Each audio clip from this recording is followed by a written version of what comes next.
Chiatti, Monsieur de Saint-Just.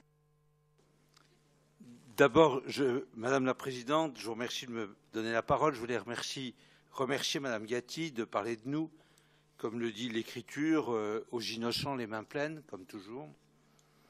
Et vous nous présentez aujourd'hui un contrat qui a pour objectif de favoriser l'accès des petites et moyennes entreprises à la commande publique régionale.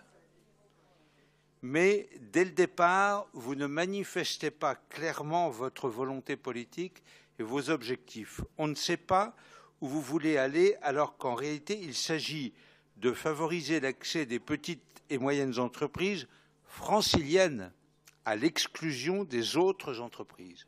Et cette ambiguïté pèse sur vos propositions.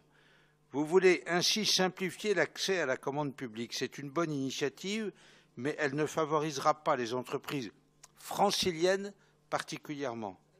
Vous voulez renforcer l'accès des entreprises aux avances pour soulager leur trésorerie. C'est bien, mais vous auriez pu aller jusqu'à ramener les délais de paiement à 20 jours. Vous ne le faites pas. Vous voulez faciliter la constitution des groupements momentanés d'entreprises et soutenir l'emploi des travailleurs handicapés et défavorisés. Très bien.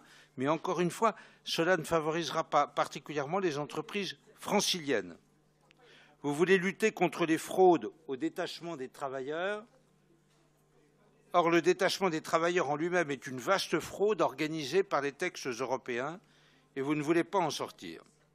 Nous sommes d'accord avec vous quant à l'introduction des clauses dans les marchés publics exigeant que l'ensemble, et non pas certains, comme vous avez dit tout à l'heure, Madame la Présidente, des salariés présents sur un chantier doivent comprendre le français et s'exprimer en français. Nous espérons que le préfet de Rhône-Alpes ne vous fera pas peur et que vous résisterez à cette entreprise qui, pour le moment, n'est qu'en Rhône-Alpes. Mais vous nous direz comment vous voulez contrôler, vous, cette exigence, parce qu'évidemment, c'est un point important. C'est un point important parce que de l'aveu même du gouvernement, au travers d'un rapport rendu par la Commission nationale de lutte contre le travail illégal et la fraude au détachement des travailleurs, car il existe une telle commission. Qu'est-ce que ça serait si cette commission n'existait pas?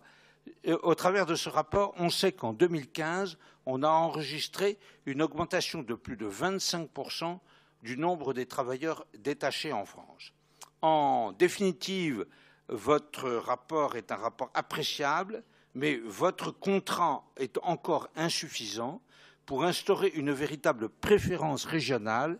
Seuls nos amendements auront un effet concret et nous vous demandons évidemment de les approuver. Merci.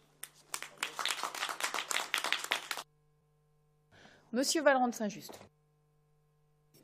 Oui, notre groupe votera en faveur de ce rapport. C'est une avancée importante, même s'il n'assure pas la préférence régionale. Donc nous voterons pour. En ce qui concerne la clause Molière, c'est extraordinaire de voir comment les élus de gauche s'expriment. Il est clair que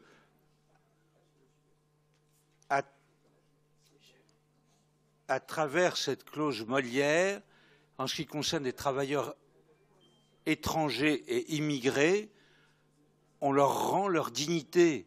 Je ne crois pas que vous soyez capable de comprendre ça. On leur dit, vous venez travailler dans notre pays, évidemment, vous devez vous exprimer et comprendre le français. Vous avez des droits, mais vous avez aussi des devoirs. Et le fait de dire à un travailleur étranger ou à un travailleur immigré, vous avez des droits, mais vous avez aussi des devoirs, c'est reconnaître sa dignité. C'est le contraire qui le rabaisse et qui est même capable de l'humilier. C'est notre conviction profonde, mais je ne pense pas que vous soyez capable de le comprendre. Merci.